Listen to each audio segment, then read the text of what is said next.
Best moral stories. திம்மப்பள்ளி அப்படிங்கிற கிராமத்துல நாராயணா அப்படிங்கிற விவசாயி இருந்தாரு. அவரு வயல்ல வேலை செஞ்சு நிறைய பணத்தை சம்பாதிச்சு வச்சிருந்தாரு. அவருக்கு பத்மா அப்படிங்கிற ஒரு பொண்ணு இருந்தா. லக்ஷ்மி அந்த வீட்டு வேலைக்காரி. பத்மாவையும் அந்த வீட்டு வேலையும் பாத்துக்கிட்டு இருந்தாங்க. லக்ஷ்மியோட பையன் மல்லேஷம் கூட அந்த வீட்டுக்கு அவங்க அம்மா கூட உதவி செஞ்சுக்கிட்டு வேலை செஞ்சுக்கிட்டு இருந்தா. இப்படி இருக்கும்போது ஒரு நாள் லக்ஷ்மி, மல்லேஷம் செடிங்களுக்கு தண்ணி ஊத்துனியாப்பா? ஐயோ அம்மா, நான் மறந்துட்டேம்மா. சரி பரவாயில்லப்பா, நீ போய் படி, நானே போய் தண்ணி ஊத்திக்கிறேன். அம்மா, உங்களுக்கு சமையல் ரூம்ல வேலை இருக்குல்லங்கம்மா, நீங்க போய் வேலையை பாருங்க, இல்லனா முதலாளி திட்டுவாரு. நானே போய் செடிக்கு தண்ணி ஊத்துறேன். சரிப்பா, நீ போயிட்டு வா அப்படின்னு சொன்ன உடனே அவனும் கிளம்பிட்டான். லக்ஷ்மி சமையல் அறைக்கு வந்து பட்டப்பட்டான்னு வேலையை செஞ்சுக்கிட்டு இருந்தா. இந்த நேரம் பார்த்து நாராயணா வெளியே வந்தாரு. டே மல்லேஷம், என்னடா நீ படிக்கிற விஷயத்திலேயே உக்காந்து இருக்கிறிய தவிர வேலையை சரியா செய்ய மாட்டேங்கிற? ஐயா, என்ன மன்னிச்சிருங்க ஐயா, எனக்கு இன்னைக்கு ஸ்கூல்ல பரீட்சை இருந்துச்சு, அதனாலதான். ஆமா, நீ படிச்சு என்ன பண்ண போற? உன்ன மாதிரி ஜனங்க எல்லாம் படிக்க கூடாது. உன்னோட தலையில படிப்பை பத்தி எழுதவே இல்ல, உனக்கு படிப்பே தேவையில்லை. ஐயா, என்னோட தலையெழுத்துல என்னதான் எழுதியிருந்தாலும் படிப்புங்கிறது நம்மளுக்கு சாப்பாடு கொடுக்கும். என்னோட வாழ்க்கையில மாற்றம் வந்தா நீங்களே பாக்குவீங்க ஐயா. உனக்கு எவ்வளோ தைரியண்டா, என் பேச்சுக்கே மறு பேச்சு பேசுறியா அப்படின்னு சத்தம் போட்டுக்கிட்டு இருக்கும் போது லக்ஷ்மி அங்க வந்தாங்க. ஐயா ஐயா, ஏதோ தெரியாத சின்ன பையன் ஏதோ தப்பா பேசிட்டாங்க ஐயா, அவன் பேச்ச மன்னிச்சிடுங்க ஐயா. அவனுக்காக நான் உங்ககிட்ட மன்னிப்பு கேக்குறேன், மன்னிச்சிடுங்க ஐயா. உங்க அம்மாவோட மூஞ்ச பார்த்து உன்னை சும்மா விடுறேன், போ போய் வேலையை பார்த்துக்கோ அப்படின்னு அங்கிருந்து கிளம்பி போனா நாராயணா. இதனால அம்மா புள்ளையும் கவலைப்பட்டுக்கிட்டு இருந்தாங்க. இதையெல்லாம் பத்மா பாத்துக்கிட்டு இருந்தா. மறுநாள் பத்மா ஸ்கூலுக்கு போய் அவளோட ஃப்ரெண்டு கிட்ட, சுமா, எங்க அப்பா நல்லவருதான், ஆனா மல்லேஷத்தை மட்டும் அப்படி திட்டினாருல, கஷ்டமா இருக்கு. ஏ பத்மா, உங்க அப்பா கோவத்துல சொல்லிருப்பாரு, அதுக்கு ஏன் நீ கவலைப்படுற? கோவத்துல அப்படி சொல்றதா? அவன் உண்மையிலேயே ரொம்ப நல்ல பையன், அவன் பரீட்சைக்கு படிச்சுக்கிட்டு இருந்தான். பத்மா, எங்க மாமா சொன்னாரு, சப்போர்ட் இருந்தா யாரு வேணாலும் உயர்ந்த இடத்துக்கு போலாமா, மல்லேசத்துக்கு உன்னோட உதவி இருந்தா போதும். நிஜம்தான், ஆனாச்சி அவங்களுக்கு உதவி செய்யணும். சரி வா, கணக்கு வாத்தியார் வந்துருவாரு, போலாம் வா. இப்படி அவங்க 2 பேரும் கிளம்பி போயிட்டாங்க. இப்படி அன்னைக்கு நைட்டு லக்ஷ்மி வீட்ல, அப்பா தம்பி, உன் கையை வேலை செஞ்சு காப்பு காய்ச்சி போயிருக்கு. நீ ரொம்பவே கஷ்டப்படுற, உன் கஷ்டத்தை பார்த்தாலும் எனக்கு ரொம்ப கர்வமா இருக்குப்பா. அம்மா, என்னோட எண்ணம் ஒண்ணுதான், என்ன மாதிரி இருக்கிற பசங்க என்ன பார்த்து சந்தோஷப்படணும், நம்மள மாதிரி இருக்கிறவங்க முன்னேறுவாங்கன்னு ஆசை வரணும். உன்னோட லட்சியம் நல்லா இருக்குப்பா, நீ நல்லா படி. நம்ம கஷ்டம் எல்லாம் சீக்கிரமா முடியணும், நான் உங்களை நல்லபடியா பாத்துக்கணும். ரொம்ப சந்தோஷப்பா, வந்து சாப்பிடுவா. இப்படி அவங்க அம்மா அவனுக்கு சாப்பாடு போட்டு கொடுத்தாங்க.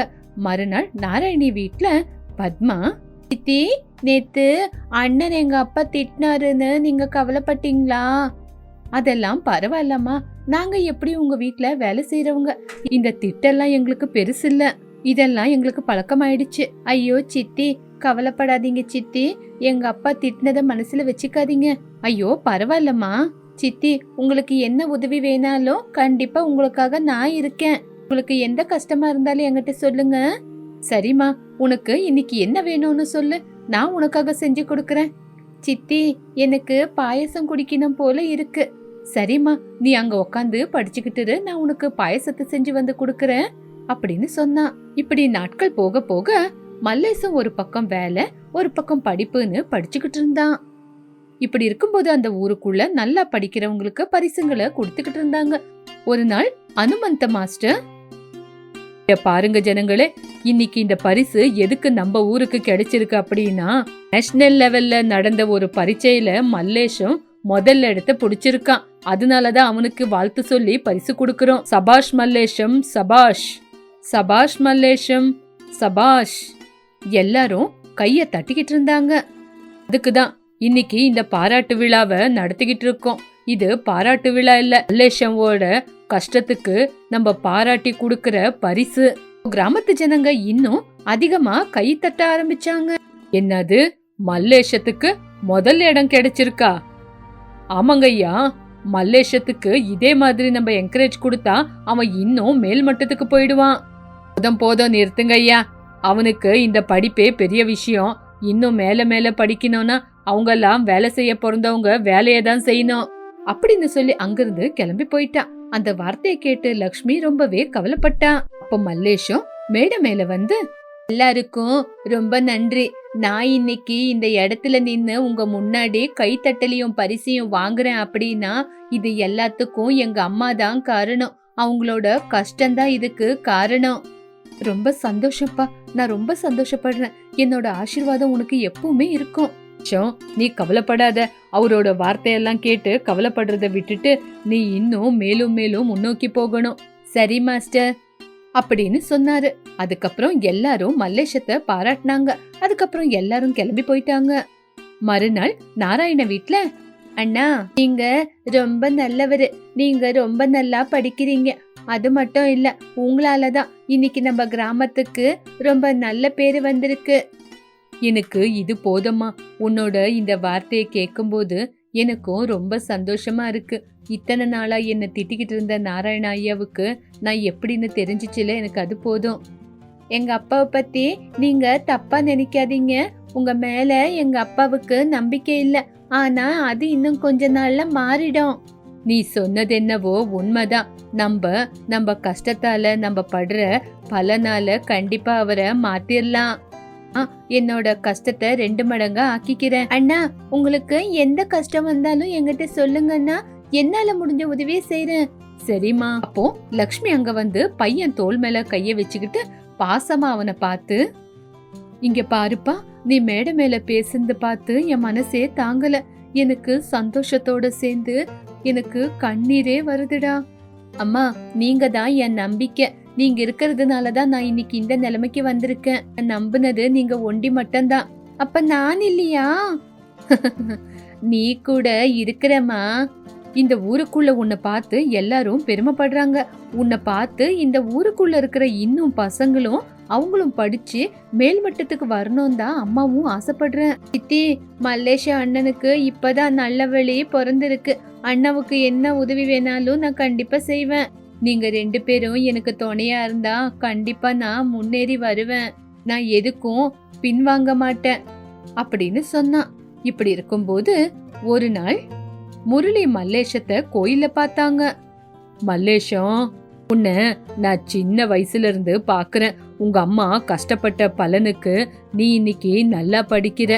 நீ இந்த ஊருக்கே முன் உதாரணமா இருக்கணும். உன்ன மாதிரி இருக்கிற பசங்களுக்கு நீ தைரியத்தை கொடுக்கணும். முரளி ஐயா, உங்கள மாதிரி பெரியவங்க ஆசீர்வாதம் எனக்கு எப்பவுமே இருக்கிறதுனால கண்டிப்பா நான் ஜெயிச்சு வருவேங்க ஐயா. இருந்தாலும் நாராயண ஐயா ஒரு விஷயத்த புரிஞ்சுக்கணும். பசங்க கிட்ட இருக்கிற திறமைனால அவங்க ஒரு நாள் இல்லைன்னா ஒரு நாள் கண்டிப்பா உயர்ந்து மேலிடத்துக்கு வருவாருன்னு அவரு புரிஞ்சுக்கணும். பரவாயில்லைங்க ஐயா, நிதானமா அவங்களும் மாறிடுவாங்க. ரொம்ப நல்லதுப்பா. நீ அத பத்தி எல்லாம் யோசிக்காம நல்லா படி, சரியா? சரி ஐயா, நான் இன்னும் போயிட்டு வரேன் அப்படி சொல்லி அவங்க 2 பேரும் அங்கிருந்து கிளம்பி போயிட்டாங்க. அவங்க எல்லாரும் போனதுக்கு அப்புறம் நாராயணா அங்கே இருந்துகிட்டு எல்லாத்தையுமே கேட்டுக்கிட்டாரு. மல்லேஷா அப்படின்னு அந்த குரல் கேட்ட உடனே பத்மாவும் லக்ஷ்மியும் ஆச்சரியத்தோட பார்த்தாங்க. ஐயா, உன்னை நீ நிரூபிச்சுக்கிட்டடா. நீ என்னோட தகுதிக்கு சரியானவ இல்லைன்னு நினைச்சேன். உன்னை கேவலம் ஒரு வேலைக்கார மாதிரி தான் நான் பார்த்தேன். ஆனா நீ பார்த்து வெக்கப்படுற மாதிரி செஞ்சிட்ட. உன்னை நான் ரொம்ப கேவலப்படுத்திட்டேன். என்ன மன்னிச்சிடுப்பா அப்படின்னு சொன்ன உடனே லக்ஷ்மி எல்லாருமே சேர்ந்து, ஐயா நீங்க இப்படி பேசுவீங்கன்னு நான் கனவுல கூட யோசிக்கலங்க ஐயா. இங்க பாருங்க லக்ஷ்மி அம்மா, நீங்க கஷ்டப்பட்டாலும் உங்க பையனை நல்லா வளர்த்திருக்கீங்க. இனிமே மல்லேஷத்தை நான் கேவலப்படுத்தி பார்க்க மாட்டேன். படிப்பு எவ்வளவு பெரிய விஷயம் அப்படின்னு மல்லேஷம் எனக்கு இன்னைக்கு காட்டிட்டான். ஐயா, இந்த வார்த்தை உங்க வாயில இருந்து கேக்குறதுக்கு எனக்கு ரொம்ப சந்தோஷமா இருக்கு. நான் இன்னைக்கு ரொம்ப சந்தோஷமா இருக்கேன். அப்பா, இதுதான் உங்க நல்ல குணம். மல்லேஷா மாதிரி இருக்கிறவங்க நல்லா படிச்சு மேல வந்தாதான் இந்த சொசைட்டிக்கே பெருமை. ஆமாண்டாமா, இனிமே நம்ம வீட்ல யாராவது படிக்கிறேன்னு சொன்னா நான் கண்டிப்பா வேண்டான்னு சொல்ல மாட்டேன். எனக்கு ரொம்ப சந்தோஷம். மல்லேஷா அண்ணா, எங்க அப்பா மாறிட்டாரு. எங்க அப்பா ரொம்ப நல்லவங்கன்னு நான் சொன்னேன்ல. ஆமாமா, உங்க அப்பா ரொம்ப நல்லவரு. இப்படி எல்லாருமே சந்தோஷப்பட்டுக்கிட்டு இருக்கும்போது முரளி அங்க வந்தாரு. என்ன, இன்னைக்கு எல்லாரும் ரொம்ப சந்தோஷமா இருக்கீங்க? ஐயா, எங்க ஐயா என்னை ஏத்துக்கிட்டாரு தெரியுமா? அப்படியா? பரவாயில்லையே, நாராயணம் மாறிட்டாரு போல. ஆமாங்க ஐயா, படிப்போட முக்கியத்துவம் என்னன்னு எனக்கு தெரிஞ்சு போச்சு. வேலைக்காரங்கள ரொம்ப கேவலமா பாத்துட்டேன். எனக்கும் வேலைக்கும் சம்பந்தம் இல்லைன்னு நான் புரிஞ்சுக்கிட்டேன். எனக்கு இப்பதான் புரியுது. அப்பா, ரொம்ப நல்லதுடா, நீ மாறிட்ட. எங்களுக்கு அதே போதும். சரி, நீங்க என்ன இவ்ளோ தூரம் வந்திருக்கீங்க? ஒண்ணு இல்லடா, நம்ம ஊருக்குள்ள படிப்புக்காக ஸ்கூலை கட்டலாம் அப்படின்னு இருக்கோம். பசங்க எல்லாம் நல்லா படிக்கணும் அப்படின்னா அங்க எல்லா வசதிகளும் இருக்கணும். அந்த வசதி இருக்கணும் அப்படின்னு தான் நம்ம எல்லாரும் சேர்ந்து கஷ்டப்படணும். ஐயா, நீங்க சொன்னா கண்டிப்பா நான் முன்னாடி வரேங்க ஐயா. இது என்னோட கடமைன்னு நினைச்சுக்கிறேன். இதுதான் என்னோட வெற்றின்னு நினைக்கிறேன். என்னோட வெற்றினால எல்லாரும் சந்தோஷமா இருக்கணும். நினைச்சதை சாதிக்கிறதுக்கு உன் கூட நாங்க எல்லாருமே இருக்கிறோமேடா. நீ சந்தோஷமா படி. சரிங்க ஐயா அப்படின்னு சொன்னா மல்லேஷம். அன்னையில இருந்து மல்லேஷம் நல்லா படிக்க ஆரம்பிச்சான். நாராயணா பாரபட்சம் பாக்குறத நிறுத்திட்டாரு. ஒரு மனுஷன் செய்யற வேலைய பார்த்து அவனோட திறமைய தப்பா எடை போடக்கூடாது. கொண்டப்பள்ளி அப்படிங்கிற கிராமத்துல பாப்பையா அவன் பொண்டாட்டியான சீத்தம்மா 2 பசங்களோட ரமேஷ் ராதா கூட வாழ்ந்துகிட்டு இருந்தான். பாப்பையா அந்த ஊர்ல பிசினாரி அப்படிங்கிற பேரை சம்பாதிச்சிருந்தான். அவனும் யாருகிட்டயும் உதவி கேட்காம, அவனும் யாருக்கு உதவி செய்யாம ஒரு விவசாயியா வாழ்ந்துகிட்டு இருந்தான். இப்படி இருக்கும்போது ஒரு நாள் டவுன்ல காய்கறி வாங்குறதுக்காக பாப்பையா டவுனுக்கு வந்தான். காய்கறி வியாபாரியான கோபாலு கிட்ட காய்கறிக்கு எவ்வளவு காசுன்னு பேசிக்கிட்டு இருந்தான். ஏம்பா, இந்த தக்காளி கிலோ எவ்வளோ? தக்காளி கிலோ 20 ரூபாங்க. என்ன 20 ரூபா சொல்ற? 15 ரூபாக்கு கொடுக்குறியா? இல்லனா நான் வேற கடையில போய் வாங்கிக்குவேன். ஐயா, நாங்களே 17 ரூபாக்கு வாங்குறோம். அப்படி இருக்கும்போது உங்களுக்கு 15 ரூபாக்கு கொடுத்தா எங்களுக்கு என்னையா லாபம் கிடைக்கும்? ஐயா, இந்த வியாபாரத்துல எங்களுக்கு அவ்வளவா லாபம் ஒன்றும் வராதுங்க ஐயா. நீங்க எப்ப பார்த்தாலும் இப்படிதான் பேரம் ஆடிக்கிட்டே தான் இருப்பீங்க. 20 ரூபா கொடுங்க, கொடுக்குறேன். இங்க பாருப்பா, எனக்கு 15 ரூபாக்கு கொடுக்கறதா இருந்தா கொடு, இல்லனா எனக்கு தேவையில்லை, நான் இங்க இருந்து கிளம்புறேன். ஐயோ, உங்ககிட்ட பேரம் ஆட முடியுமா? சரி ஆச்சு, 15 ரூபாக்கே கொடுக்கறேன், வாங்கிட்டு ஒரு வாட்டி இங்க இருந்து கிளம்புங்க அப்படின்னு சொல்லி 1 கிலோ தக்காளிய வாங்கிக்கிட்டு பாப்பையா சந்தோஷமா கிளம்பி போனான். பசங்களான ரமேஷ் ராதா அத பார்த்து ரொம்பவே வெக்கப்பட்டு வீட்டுக்கு போய், அம்மா என்னம்மா, அப்பா ஏன் இவ்வளவு பிஸ்னரியா இருக்காரு? அப்பா இப்படி நடந்துக்கிறது பார்த்தா எங்களுக்கு ரொம்ப வெக்கமா இருக்கு. அம்மா, ஆமாமா, அப்பா எதுக்காகம்மா இவ்வளவு பிஸ்னாரியா இருக்காரு? ஊருக்குள்ள எல்லாரும் அப்பாவை பிஸ்னாரி பிஸ்னாரின்னு கூப்பிடுறாங்க, எங்களுக்கு வெக்கமா இருக்கு. இங்க பாருங்கப்பா, உங்க அப்பா ரொம்ப நல்லவரு. ஆனா காசு விஷயத்துல மட்டும்தான் உங்க அப்பா இப்படி பிஸ்னாரியா நடந்துக்குவாரு. நீங்க கவலைப்படாம இருங்க. என்னவோம்மா, ஊருக்குள்ள எல்லாரும் அப்பாவை இப்படி பிஸ்னாரின்னு கூப்பிடும்போது எங்களுக்கு கொஞ்சம் கூட பிடிக்கல. அதான் சொல்றேன்ல, நான் பாத்துக்கிறேன் அப்படின்னு. சீத்தம்மா இப்படி சொன்ன உடனே பசங்க எதுவுமே பேசாம மௌனமா இருந்தாங்க. அன்னைக்கு சாயங்காலம் சீத்தம்மா பாப்பையா கிட்ட பஜார பத்தி ரொம்ப கோவமா விசாரிச்சா. ஏங்க, மார்க்கெட்ல நீங்க கோபால் கூட பேசினது பசங்களுக்கு பார்த்துட்டு ரொம்ப கஷ்டமா இருக்கு. எல்லாரும் பிஸ்னாரின்னு கூப்பிடுறாங்களா உங்கள? இங்க பாரு சீத்தம்மா, நான் கஷ்டப்பட்டு சம்பாதிக்கிற காசை யாருக்காகவும் சும்மா செலவு பண்ண மாட்டேன். கோபால மாதிரி இருக்கிற ஆளுங்க நம்மள மோசம் பண்ண பாப்பாங்க. ஒரு வாட்டி 2 வாட்டி செஞ்சா பரவாயில்லங்க, ஆனா நீங்க ஒவ்வொரு வாட்டியும் இதே மாதிரிதான் பிஸ்னாரியா தான் இருக்கிறீங்க. என் குடும்பத்துக்காக நான் இவ்வளவும் செய்யலனா எப்படி சொல்லு சீத்தம்மா? பா, உங்களோட பிஸ்னாரி தனத்தினால ஊருக்குள்ள ஜனங்க எல்லாம் உங்களை தப்பா பேசுறாங்க. கோபால் மாமா ரொம்ப நல்லவரு, அவரை அப்படி திட்டாதீங்கப்பா. ஆமாப்பா, நீங்க கொஞ்சம் காசை அதிகமா கொடுத்தா தப்பு இல்லப்பா. அவரு ரொம்ப நல்லவரு. ஊர்ல எல்லாரும் உங்களை பிஸ்னாரின்னு கூப்பிடுறாங்க. உங்களுக்கு காசோட அருமையே தெரியல. யாரு என்ன சொன்னா எனக்கு என்ன? நான் என்னோட இஷ்டத்துல தான் இருப்பேன். ஏங்க, காசு முக்கியம்தான், ஆனா நம்மளோட மரியாதை எல்லாமே நம்மளுக்கு முக்கியம்தானே. கொஞ்சமாவது அதை பத்தி யோசிக்கிறீங்களா? என்னை பத்தி உங்களுக்கு எப்பதான் புரிய போதோ அப்படின்னு திட்டிக்கிட்டே வெளியே போயிட்டான். ஆனா சீத்தம்மா பசங்க சொன்னத மனசுக்குள்ள யோசிச்சுக்கிட்டே ரொம்ப கஷ்டப்பட்டுக்கிட்டு போனான். பசங்க பொண்டாட்டி சொன்னதை பத்தி யோசிச்சானே தவிர அவன் கொஞ்சம் கூட மாறவே இல்லை. இப்படி இருக்கும்போது ஒரு நாள் ஊரோட கோயில் செவுரு விழுந்து போச்சு. அப்போ ஊருக்குள்ள இருக்கிற ஜனங்க எல்லாம் ஒரு பக்கம் சேர்ந்தாங்க. எல்லாரும் கவனமா கேட்டுக்குங்க, நான் உங்ககிட்ட ஒரு முக்கியமான விஷயத்த பத்தி பேசுறதுக்கு வந்திருக்கேன். பெரியவரே, என்ன நடந்துச்சு சொல்லுங்க. இங்க பாருங்கப்பா, ஊருக்குள்ள இருக்கிற கோயிலோட செவுரு விழுந்து போயிருக்கு. அத நம்ம சரி பண்ணணும். அதனால ஊர்ல இருக்கிற ஜனங்க எல்லாம் கொஞ்சம் கொஞ்சம் காசு கொடுத்தா உங்க உதவியால சரி பண்ணலாம். ஐயா, சரிங்க ஐயா, நான் உங்களுக்கு 2000 ரூபாய் காசு கொடுக்கறேங்க ஐயா. ஐயா, நானு ஒரு 5 கிலோ அரிசி கொடுக்கறேன். ஏ பாப்பையா, நீ என்ன கொடுக்கற? என்கிட்ட காசு பணம்னு எதுவுமே இல்ல. நீங்க எது வேணாலும் கொடுங்க, என்னால எதுவும் கொடுக்க முடியாது. அது என்ன பாப்பையா அப்படி சொல்ற? ஏதாவது கொஞ்சமாச்சு கொடுக்கணும்ல, நீ கூட இந்த ஊருக்காரன் தானே. என்கிட்ட கொடுக்கறதுக்கு பணம் காசுன்னு எதுவுமே இல்லைன்னு சொல்றேன்ல அப்படின்னு சொன்ன உடனே ஊரு ஜனங்க பாப்பையாவை பார்த்து சிரிச்சுக்கிட்டு இருந்தாங்க. ரமேஷ், ரம்யா 2 பேரும் தலை குனிஞ்சு வெக்கப்பட்டு நின்னாங்க. அம்மா, என்னம்மா அப்பா ஒத்த 1 ரூபா கூட கொடுக்கல, எங்களுக்கு ரொம்ப அசிங்கமா போயிடுச்சு தெரியுமா? ஆமாம்மா, ஊருக்குள்ள இருக்கிற எல்லா ஜனங்களும் கொடுக்கும்போது அப்பா மட்டும் கொடுக்காதது எங்களுக்கு ரொம்ப கஷ்டமா இருந்துச்சு. இங்க பாருங்க பசங்களா, உங்க அப்பா மாறணும்னா ஏதாவது ஒரு பெரிய விஷயம் நடக்கணும். உங்க அப்பா கிட்ட நான் பேசுறேன். சரிம்மா, அப்பா எப்ப மாறுவாரோ என்னவோ. சரிங்க பசங்களா, நீங்க கவலைப்படாதீங்க. உங்க அப்பா ஒரு நாள் இல்லைன்னா ஒரு நாள் கண்டிப்பா மாறுவாரு. இப்படி நாட்கள் போச்சு. வெங்கட்டையா மறுபடியும் ஊருக்குள்ள எல்லாரையும் கூப்பிட்டாரு. கோயிலு நம்ம ஊரோட கௌரவம், எல்லாரும் அவங்க கையாலான உதவிய செஞ்சே ஆகணும். எல்லாரும் என்ன செய்றீங்க பாருங்க. சரிங்க ஐயா, நாங்க எங்க கையாலான உதவி செய்யறோம். ஐயா, நாங்க 10 கிலோ அரிசி கொடுக்கறோம். எங்க 10 கிலோ அரிசி கொடுக்கறது? நம்மளுக்கே சாப்பிடுறதுக்கு வீட்டுல ஒண்ணும் இல்ல. இங்க பாருங்க ஐயா, எங்களால எதுவுமே கொடுக்க முடியாது அப்படின்னு பாப்பையா சொன்ன உடனே ஊருக்குள்ள இருக்கிற ஜனங்க அவனோட பிஸ்னாரி தனத்தை பார்த்து மறுபடியும் சிரிக்க ஆரம்பிச்சாங்க. இதனால சீத்தம்மா கவலைப்பட்டா. ஏங்க, நீங்க கோயிலுக்காக 1 ரூபா காசை கூட கொடுக்கலன்னா ஊருக்குள்ள இருக்கிற ஜனங்க நம்மள பத்தி என்ன யோசிப்பாங்க? எல்லாரும் சிரிப்பாங்க. இங்க பாரு சீத்தம்மா, காசு என்னோட இது, நான் சம்பாதிக்கிறது. யாரு சிரிச்சா எனக்கு என்ன? அப்பா, நீங்களும் காசு கொடுக்கலாம்ல. கிளாஸ்ல எல்லாரும் என்ன பார்த்து சிரிக்கிறாங்க. என் ஃப்ரெண்ட்ஸ் எல்லாம் என்ன கேவலமா பேசுறாங்க. யாரு என்ன பேசினா எனக்கு என்னடா, இது என்னுடைய காசு, யார பத்தியும் நீ கவலைப்படாத அப்படின்னு சொல்லி அங்க இருந்து கிளம்பிட்டான்.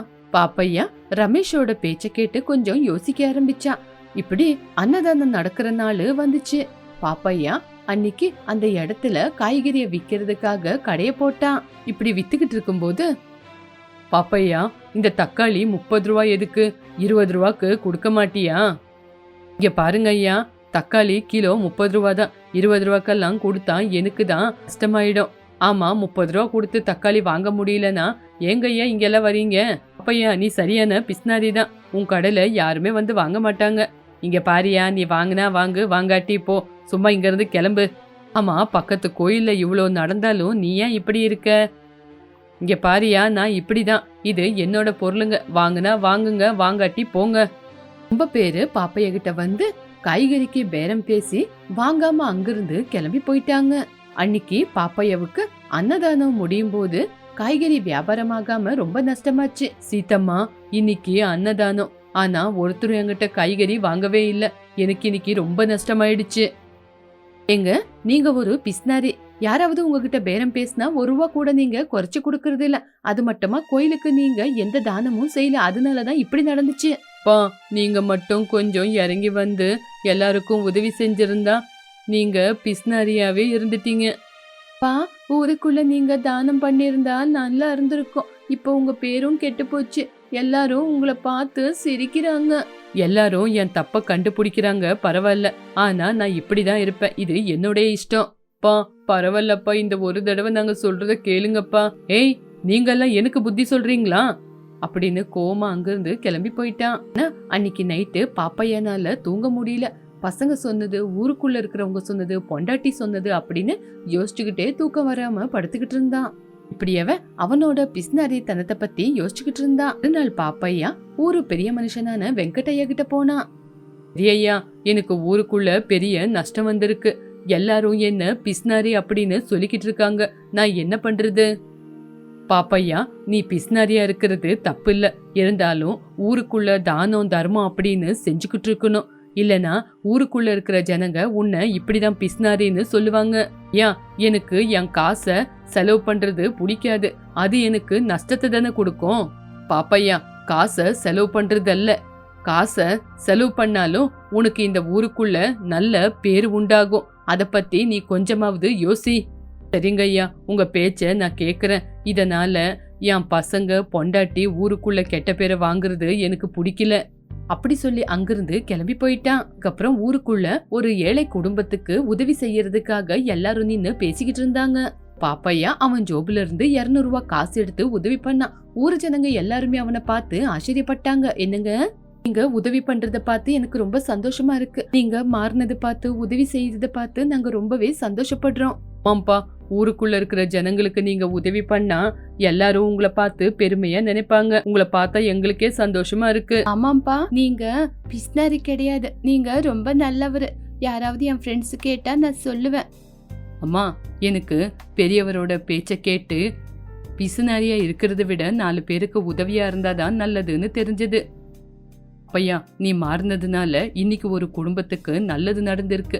இந்த ஊரு ஜனங்க மொத்தமும் உன்னை பார்த்து சந்தோஷப்படுறோம்.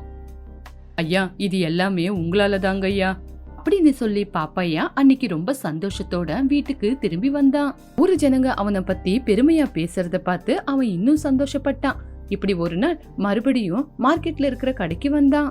காய்கறி கடை வியாபாரியான கோபாலுகிட்ட அன்னைக்கு அதிகமா பேரம் பேசல. பால், தக்காளிக்கு 20 ரூபா போதுமா? நீ எவ்வளவு கேட்டாலும் பரவாயில்ல, நான் உனக்கு கொடுக்கறேன். என்னங்க சொல்றீங்க? நீங்க இந்த மாதிரி பேரம் பேசாம 20 ரூபாய்க்கு கேக்குறீங்களா? சரிங்க, 20 ரூபாய்க்கே வாங்கிட்டு போங்க. அப்பா, நீங்க இப்படி பேசுறத பார்த்து எனக்கு ரொம்ப சந்தோஷமா இருக்கு. கோபால் மாமா கூட பாருங்க, நீங்க பேசுறத பார்த்து எவ்வளவு சந்தோஷப்படுறாருன்னு. ரமேஷ், இன்னைக்கு நான் புரிஞ்சுக்கிட்டேன்டா. காசை விட சம்பந்தம், கௌரவம் தான் ரொம்ப முக்கியம் அப்படிங்கறத புரிஞ்சுக்கிட்டேன். பாப்பா, என்ன நீங்க மாறினது பார்த்து எனக்கும் ரொம்ப சந்தோஷமா இருக்கு. இனிமே என் கூட பேரம் பேச யாருமே இருக்க மாட்டாங்கன்னு கவலையா இருக்கு அப்படின்னு கோபால் சொன்ன உடனே பாப்பாயா கிட்ட அன்னையில இருந்து மறுபடியும் அதிகமா மாற்றத்தை பார்த்தோம். மறுபடியுமே பஞ்சாயத்துல ஊரு கோயிலுக்காக எல்லாருமே ஒரு பக்கம் பேசுறதுக்கு கூடியிருந்தாங்க. அப்போ பாப்பையா அவனோட வயல்ல விளைஞ்ச காய்கறிய தானமா கொடுத்தான். பாப்பையா, பிஸ்னாரியா இருந்த நீ இன்னைக்கு ஊருக்காக நல்லது பண்ணிருக்க. உதவி இன்னைக்கு ஊரு ஜனங்களுக்கு நன்மையை கொண்டு வந்திருக்கு. நீங்க மாறினது பார்த்து நம்ம வீட்டுல சந்தோஷம் நிறைஞ்சிருக்கு. பசங்க பாத்தீங்களா, உங்களை பார்த்து எவ்வளவு பெருமைப்படுறாங்கன்னு. பா, நீங்க இப்போ ஊருக்குள்ள பெரிய மனுஷன். உங்களோட மாற்றத்தை பார்த்து எங்களுக்கு எவ்வளவு சந்தோஷமா இருக்கு தெரியுமா? தலைவரோட பேச்சு, சீதாவோட பேச்சு, என் 2 பசங்களோட பேச்சு தான் இன்னைக்கு என்ன மாத்தி இருக்கு. இனிமே நான் எல்லாருக்கும் உதவி செஞ்சுக்கிட்டு தாராளமா இருக்க போறேன். பாப்பா, என்ன நீங்க எப்பவுமே மாறாதீங்க, இப்படியே இருங்க. இப்படி இருக்கிறது தான் எங்களுக்கும் சந்தோஷமா இருக்கு. பாப்பையா, நீ மாறுவ அப்படின்னு எங்களுக்கு தோணவே இல்ல. எப்பவுமே இப்படியே இருங்க, அதுதான் எல்லாருக்கும் சந்தோஷம். ஊருக்குள்ள இருக்கிற ஜனங்க அவனை பெருமையா வாழ்த்துனாங்க. அதனால அவனும் சந்தோஷப்பட்டான். அன்னையில இருந்து பாப்பையா ஊர்ல யாராவது கஷ்டப்பட்டா அவங்களுக்கு அவன் கையாலான உதவிய செஞ்சுக்கிட்டு, தானம் தர்மம்னு செஞ்சுக்கிட்டு சந்தோஷமா வாழ ஆரம்பிச்சான். பா, இப்போ உங்களை பார்த்து ஊரு ஜனங்க எல்லாம் ரொம்ப சந்தோஷப்படுறாங்க. ஸ்கூல்ல கூட என்னோட ஃப்ரெண்ட்ஸ் எல்லாம் உங்களை பத்தி ரொம்ப பெருமையா பேசும்போது எனக்கு சந்தோஷமா இருக்கு. பாத்தீங்களாங்க, நீங்க மாறினதை பார்த்து பசங்க எல்லாம் எவ்வளவு சந்தோஷப்படுறாங்கன்னு எனக்கும் ரொம்ப சந்தோஷமா இருக்கு. நானும் உங்களை பார்த்து பெருமைப்படுறேன். ஒரு பெரியவரு நீங்க எல்லாருமே சேர்ந்து எனக்கு புத்தி சொல்லலனா நான் மாறி இருக்க மாட்டேன். நான் தான் உங்களுக்கு நன்றி சொல்லணும். என்னங்க, நீங்க போய் எனக்கு நன்றி சொல்றீங்க அப்படின்னு சீதாம்மா சொன்ன அன்னையில இருந்து எல்லாருமே சந்தோஷமா வாழ்ந்தாங்க. நம்ம எப்பவுமே நம்ம கையிலான உதவிய தானம் தர்மம் அப்படின்னு செஞ்சுக்கிட்டு இருந்தா அது எப்பவுமே நம்மளுக்கு நல்ல பேரை தான் சம்பாதிச்சு கொண்டு வந்து கொடுக்கும்னு நம்ம எல்லாரும் இந்த கதை மூலியமா தெரிஞ்சுக்கிட்டோம்.